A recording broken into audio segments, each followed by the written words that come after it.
मित्रों, हर हर महादेव। एक प्रश्न जो हर मनुष्य के मन में कभी ना कभी उठता है, क्या मृत्यु के बाद सब समाप्त हो जाता है या कुछ ऐसा है जो शरीर के नष्ट होने के बाद भी बना रहता है? ब्रह्म पुराण कहता है, जो न जन्म लेता है वो मरता नहीं, और जो जन्म लेता है वो केवल परिवर्तन से गुजरता है। आज के इस वीडियो में हम किसी कहानी या कल्पना की नहीं, बल्कि आत्मा, पुनर्जन्म और कर्म के शास्त्रीय सत्य की बात करेंगे। आत्मा क्या है? ब्रह्म पुराण के अनुसार आत्मा शरीर नहीं है। शरीर मिट्टी, जल, अग्नि, वायु और आकाश से बना है, जबकि आत्मा चेतना है। जिस दिन हम कहते हैं आज मन नहीं लग रहा, अंदर से बेचैनी है, कुछ अधूरा लग रहा है, वो शरीर नहीं बोल रहा, वो आत्मा का संकेत है। आत्मा न स्त्री है न पुरुष, न युवा है न वृद्ध, वो केवल अनुभव करने वाली सत्ता है। शरीर क्यों बदलता है? ब्रह्म पुराण कहता है, जिस प्रकार मनुष्य पुराने वस्त्र त्याग कर नए धारण करता है, उसी प्रकार आत्मा पुराने शरीर को छोड़कर नया शरीर धारण करती है। ये कोई दंड नहीं है, ये प्राकृतिक प्रक्रिया है। समस्या शरीर बदलने में नहीं है, समस्या अधूरे कर्म में है। पुनर्जन्म क्यों होता है? ये सबसे महत्वपूर्ण प्रश्न है।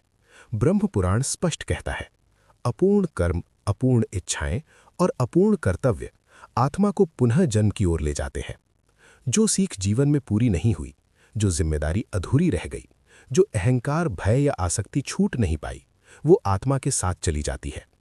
पुनर्जन्म कोई सजा नहीं, ये आत्मा को पूरा होने का अवसर है।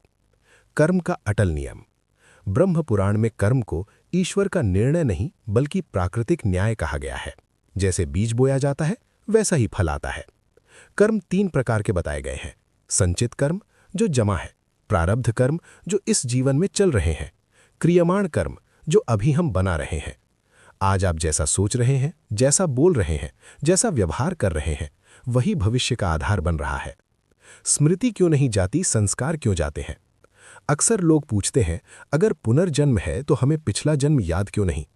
ब्रह्म पुराण कहता है, स्मृति नहीं जाती, संस्कार जाते हैं। इसलिए कोई बच्चा जन्म से ही शांत होता है, कोई जन्म से ही क्रोधी, कोई बिना सिखाए धर्म की ओर झुकता है। ये सब पिछले कर्मों की छाया है। मोक्ष और पुनर्जन्म का संबंध। मोक्ष का अर्थ शरीर छोड़ना नहीं है। ब्रह्म पुराण के अनुसार जिसे जीवन में कुछ पाना नहीं बचा, वो मुक्त है। जिसे न भय है, न लालच, न अहंकार, न शिकायत, वो जीते जी मुक्त है। ऐसी आत्मा के लिए पुनर्जन्म आवश्यक नहीं रह जाता।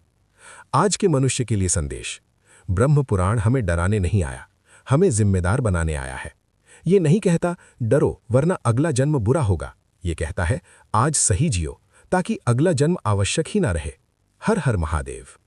मित्रों, आत्मा अमर है, कर्म अटल है और पुनर्जन्म एक अवसर है, दंड नहीं।